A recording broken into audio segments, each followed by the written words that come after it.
हाय दोस्तों, स्वागत है आपका फिर से हमारे इस न्यू लेक्चर में। तो आज के इस लेक्चर में हम पुरुषों के प्राइवेट पार्ट मतलब पेनिस में होने वाली एक ऐसी डिसीज के बारे में बात करने वाले हैं जो कि पुरुष अगर इसे ठीक तरह से क्लीन नहीं करते तो ये बहुत ही जल्दी डिसीज अराइज हो जाती है।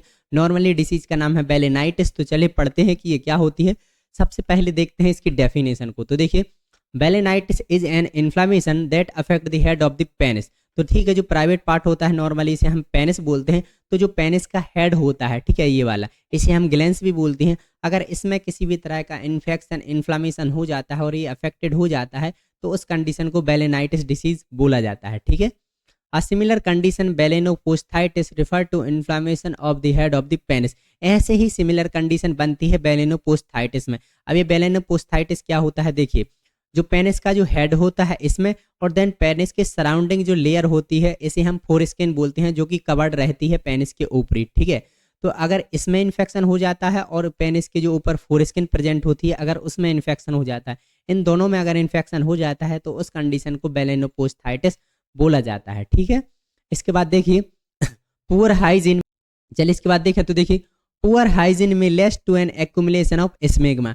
तो ये स्मेग्मा क्या कहलाता है, तो देखिए पहले हम ये समझते हैं। तो जो देखिए, जो पेनिस होता है, पेनिस के सराउंडिंग जो फोरस्किन होती है, जो स्किन के नीचे, और जो पेनिस का जो हेड होता है जिसे हम ग्लैंस बोलते हैं, उसके इस वाले पार्ट में, ठीक है, तो फोरस्किन के नीचे और यहाँ पर क्या होता है, कुछ वाइटिस वाइटिस का सब्सटेंस निकलता है, जो कि आप यहाँ पर देख पा रहे होंगे। क्या करेंगे, जब आप 1 वीक या 2 वीक के बाद थोड़ा सा फोरस्किन को वापस से खींचेंगे तो आपको दिखाई देगा कि कुछ वाइटिस वाइटिस कलर का सब्सटेंस प्रेजेंट हो जाता है वहां पर। ठीक है, तो अगर आप नहाते टाइम पे अगर इसे क्लीन नहीं करते, पेनिस के इस एरिया को ठीक से क्लीन नहीं करते, और ये अगर बहुत सी ज़्यादा एक्यूमुलेशन हो जाता है इसका, यहाँ पर ये रह जाते हैं, ठीक है, वाइट कलर के जो सब्सटेंस होते हैं बहुत दिनों तक रहते हैं, तो ये क्या करने लगते हैं, इन्फेक्शन कॉज करने लगता है। ये वाइट कलर का सब्सटेंस ये इन्फेक्शन कॉज करने लगता है। देन ये क्या कर देता है कि ये जो हेड होता है पेनिस का, इसे बहुत ही ज़्यादा अफेक्टेड कर देता है, जिसके कारण इसमें इन्फेक्शन इन्फ्लामेशन हो जाता है। ठीक है, तो क्या करना होता है, आपको प्रॉपरली तरीके से पेनिस को क्लीन करना होता है, वरना आपको इन्फेक्शन होने के चांसेस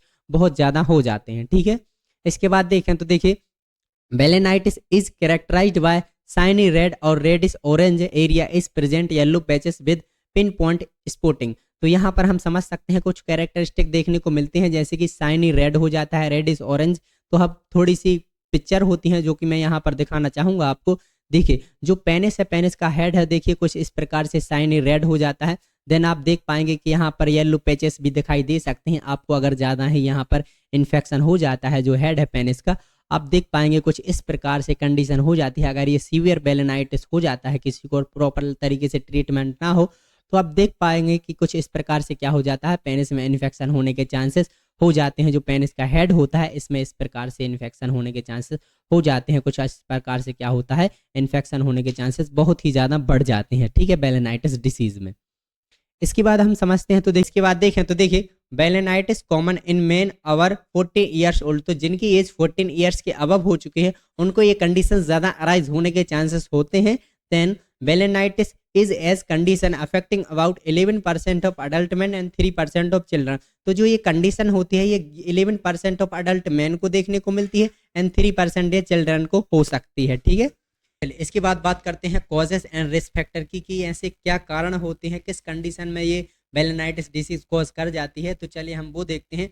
तो फर्स्ट है इसका इन्फेक्शन फ्रॉम बैक्टीरिया। अगर किसी बैक्टीरिया की वजह से इन्फेक्शन कॉज होता है तो इसमें infection inflammation and redness type की आ जाती है। तो ऐसे कौन से बैक्टीरिया हैं जो कि यहाँ पर इन्फेक्शन कॉज करते हैं, तो देखिए, बोरेलिया एंड वेंसेंटाई एंड स्टेप्टोकोकाई, ये ऐसे बैक्टीरिया होते हैं जो कि यहाँ पर इन्फेक्शन को कॉज करते हैं। ठीक है, इसके बाद पुअर हाइजीन। अगर आप अपने पेनिस को प्रॉपर तरीके से क्लीन नहीं करते और वहाँ की जो पेरिनियल एरिया है, वहाँ के जो पार्ट है, वहाँ अगर आप क्लीन नहीं करते तो आपको इन्फेक्शन होने के चांसेस बढ़ जाते हैं। ठीक है, इसके बाद allergy to chemical in clothing contraceptive cream and condom latex. अगर आप ऐसे कपड़ों का यूज करते हैं जिसमें केमिकल का यूज हो और आपको उससे एलर्जी हो, ठीक है, तो उसकी कंडीशन में भी इन्फेक्शन होने के चांसेस बढ़ जाते हैं। Then contraceptive cream. कुछ लोग क्या करते हैं कि जो पेनिस का हेड होता है वहाँ पर कॉन्ट्रासेप्टिव क्रीम अप्लाई करते हैं जब वो सेक्सुअल इंटरकोर्स करते हैं। तो ये कॉन्ट्रासेप्टिव क्रीम करती क्या है कि ये फीमेल को प्रेग्नेंट होने से प्रिवेंट करती है। तो कुछ लोग लगा लेते हैं, लेकिन ये कॉन्ट्रासेप्टिव क्रीम भी इन्फेक्शन कॉज कर सकती है। ठीक है, इसके बाद कॉन्डम लेटेक्स में भी बहुत कम चांसेस होते हैं कि कॉन्डम्स के यूज से भी इन्फेक्शन हो जाए। ठीक है, बहुत ही रेयर चांसेस में। ठीक है, इसके बाद रिएक्शन टू सर्टेन मेडिकेशन, कुछ ऐसी मेडिकेशन होती हैं जो कि खतरनाक होती हैं, जिनका रिएक्शन बहुत हो सकता है आपकी बॉडी में और आपके पेनिस में, जो कि इन्फ्लेमेशन देन इन्फेक्शन कॉज कर सकता है। देखिए टाइट फोरस्किन एंड ट्रूमा और minor injury to the foreskin. देखिए जो पेनिस होता है, पेनिस के सराउंडिंग जो लेयर होती है जो कि पेनिस को पूरी तरह से कवर करके रखती है, उसे हम फोरस्किन बोलते हैं। ठीक है, अगर उस फोरस्किन में बहुत ज़्यादा टाइटनेस आ जाती है, अगर उसमें किसी भी तरह का इन्फेक्शन कॉज होता आता है, उसमें किसी भी तरह का ट्रूमा हो जाती है, किसी भी तरह की चोट लग जाती है, तो मे भी हो सकती है कि यहाँ पर वो इन्फेक्शन को कॉज कर दे। ठीक है, इसके बाद डायबिटीज एंड ओबिसिटी में भी चांसेस होते हैं कि डायबिटीज वाले पर्सन को या ओबिसिटी वाले पर्सन को ये हो भी सकती है। ठीक है, चांसेस होते हैं, रिस्क होता है। ठीक है इसके बाद sexual partner affected by Candida vaginitis. तो देखिए कैंडिडा क्या है, कैंडिडा एक फंगस है जिसकी वजह से फंगल इन्फेक्शन कॉज होता है। ठीक है, तो अगर आपका सेक्सुअल पार्टनर है जो कि फीमेल है, अगर फीमेल के वेजाइना में क्या है फंगल इन्फेक्शन हो गया है, जिसके वेजाइनाइटिस हो गई है, वेजाइना में इन्फेक्शन इन्फ्लामेशन कॉज हो गया है, किसकी वजह से, कैंडिडा फंगस की वजह से। ठीक है, तो अगर आप उस फीमेल के साथ बहुत ज़्यादा क्या करते हैं, सेक्सुअल इंटरकोर्स करते हैं, तो सेक्सुअल इंटरकोर्स करने के दौरान क्या होगा कि अगर वेजाइना में इन्फेक्शन है तो वो आपके पेनिस में भी इन्फेक्शन कॉज कर सकता है, आ सकता है सेक्सुअल इंटरकोर्स करने के दौरान। ठीक है, तो देखिए various viruses and organism can cause balanitis. तो कुछ ऐसे वायरस होते हैं जो कि बेलेनाइटिस को कॉज कर सकते हैं, बेलेनाइटिस डिसीज कॉज कर सकते हैं हमारे पेनिस के हेड में। वो कौन कौन से वायरस हैं, तो फर्स्ट है इसका HPV, जिसे कि हम ह्यूमन पॉपुलोमा वायरस बोलते हैं।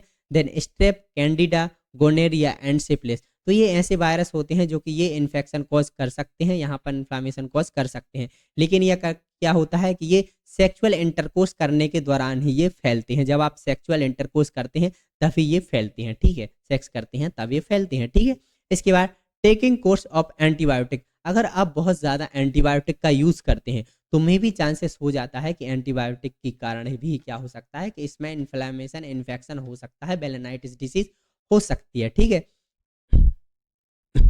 तो देखिए the inflammation can be due to infection harsh soap और failure to properly rinse in soap off while bathing. तो क्या होता है कि जब आप नहाते हैं और नहाने के टाइम पे मान लीजिए कि आपने अपने पेनिस एरिया में क्या है सॉप का यूज़ किया, साबुन लगाया। ठीक है, लेकिन उस साबुन को आपने ठीक तरह से फिर पानी से क्लीन नहीं किया, वाटर से क्लीन नहीं किया।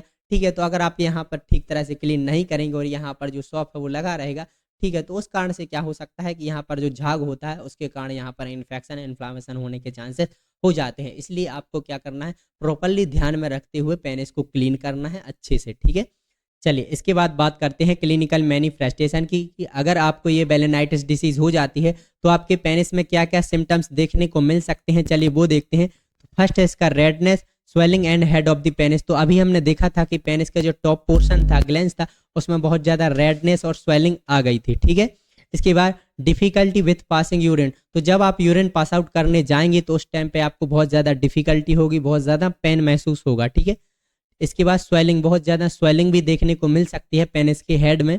ठीक है, इसके बाद डिस्चार्ज फ्रॉम द पेनिस। अगर पेनिस के जो हेड होता है उसमें किसी भी तरह का इन्फेक्शन कॉज हो सकता है तो उस पार्ट से क्या हो सकता है, कुछ वाइटिस कलर का सब्सटेंस, या फिर बोला जाए कि आपसे डिस्चार्ज में क्या हो सकता है, वहाँ से पस भी निकल सकती है। ठीक है, इसके बाद इन्फ्लामेशन ऑफ द फोरस्किन। तो अभी हमने देखा था कि जो हेड था पेनिस का उसमें, और साथ ही साथ जो पेनिस के सराउंडिंग जो लेयर थी जिसे हम फोरस्किन बोल रहे थे, उसमें भी क्या हो सकता है, इन्फ्लामेशन कॉज हो सकता है। ठीक है, इसके बाद चलिए इसके बाद देखते हैं इम्पोटेंस। इम्पोटेंस का मीनिंग होता है नपुंसकता। मे बी अगर पेशेंट को बहुत ही ज़्यादा कंडीशन में इन्फ्लामेशन इन्फेक्शन हो जाता है तो वो सेक्सुअल इंटरकोर्स नहीं कर पाएगा, और साथ ही साथ हो सकता है वो फीमेल को कभी क्या कर सके, प्रेग्नेंट ना कर पाए। ठीक है, चलिए इसके बाद बात करते हैं inability to retract the foreskin. तो इनेबिलिटी आ सकती है फोरस्किन को रिट्रैक्ट करने में, मतलब कि वापस से थोड़ा खींचेंगे फोरस्किन को ग्लैंस से तो वह ऊपर नहीं आएगी, वो चिपक सी जाएगी, मे भी हो सकता है। ठीक है, इसके बाद enlarge lymph gland in the groin. तो जो ग्रोइन एरिया होती है, मतलब जहाँ पर जो हमारा मेल रिप्रोडक्टिव सिस्टम प्रेजेंट होता है इस वाले एरिया में, तो क्या होती है उसे हम ग्रोइन एरिया बोलते हैं। तो उसकी जो लिम्फ नोड होती है वहाँ की, उसमें क्या हो सकती है, इनलार्जमेंट आ सकती है, स्वेलिंग आ सकती है। ठीक है, इसके बाद chills and fever, rare rare condition में हो सकता है कि फीवर भी आए। ठीक है, इसके बाद बर्निंग और यूरिनेशन। तो क्या हो सकता है, जब आप यूरिन को पास आउट करते हैं तो उस टाइम पे बहुत ज़्यादा जलन होती है, बर्निंग सेंसेशन होती है। तो ये साइन और सिम्टम्स देखने को मिलते हैं चलिए इसके बाद बात करते हैं मैनेजमेंट की। तो फर्स्ट मैनेजमेंट है इसका हाइजीन इंप्रूवमेंट, जो कि मोस्ट इंपॉर्टेंट होता है। जब भी आप नहाते हैं तो आपको अपने पेरिनेल एरिया को और आपके पेनिस को प्रॉपरली तरीके से क्लीन करना है, साफ करना है, ठीक है। इसके बाद बात करते हैं टॉपिकल एंटीफंगल क्रीम। कुछ एंटीफंगल क्रीम होती हैं जो कि टॉपिकली यूज करनी होती हैं, ठीक है, जैसे कि क्लोट्रिमाजोल और माइकोनाजोल, ठीक है। इसके बाद एंटीबायोटिक ट्रीटमेंट। तो क्या होता है, ये डिपेंड करता है कि इन्फेक्शन इन्फ्लामेशन कितना होता है, उसके अकॉर्डिंग ही डॉक्टर क्या करते हैं कि एंटीबायोटिक प्रेस्क्राइब करते हैं पेशेंट को, ठीक है। इसके बाद स्टेरॉयड क्रीम। स्टेरॉयड क्रीम अगर इरिटेंट या इन्फ्लामेशन बहुत ज़्यादा है तो माइल्ड स्टेरॉयड क्रीम जैसे कि हाइड्रोकॉर्टिजोन का उपयोग किया जाता है, लेकिन ये डॉक्टर के प्रिस्क्रिप्शन के बिना नहीं लेना चाहिए, ठीक है। इसके बाद अवॉइड इरिटेंट, जैसे कि परफ्यूम, सॉप, लोशन और केमिकल बेस्ड प्रोडक्ट से दूर रहना चाहिए, क्योंकि ये इरिटेंट और बेलेनाइटिस को और बढ़ा सकते हैं, ठीक है। इसके बाद सर्जिकल इसके बाद देखें सर्जिकल मैनेजमेंट। सर्जिकल मैनेजमेंट में है सरकमसीजन। सरकमसीजन क्या होता है कि अगर पेनिस के जो हेड है वहां पर इन्फेक्शन है और उसके साथ साथ इन्फेक्शन उसकी जो फोर स्किन होती है पेनिस की, उसमें भी अगर इन्फेक्शन हो जाता है तो उस फोर स्किन को सर्जिकल के द्वारा रिमूव कर दिया जाता है। उस कंडीशन को हम सरकमसीजन बोलते हैं। तो ये में भी करा सकते हैं जब अगर आपको इन्फेक्शन ज़्यादा ही कॉज कर जाता है और ये फोर स्किन में भी हो जाता है। तो thank you for watching my video. अगर वीडियो अच्छी लगी हो तो प्लीज़ हमारे चैनल को लाइक, सब्सक्राइब एंड शेयर ज़रूर करिए। Thank you.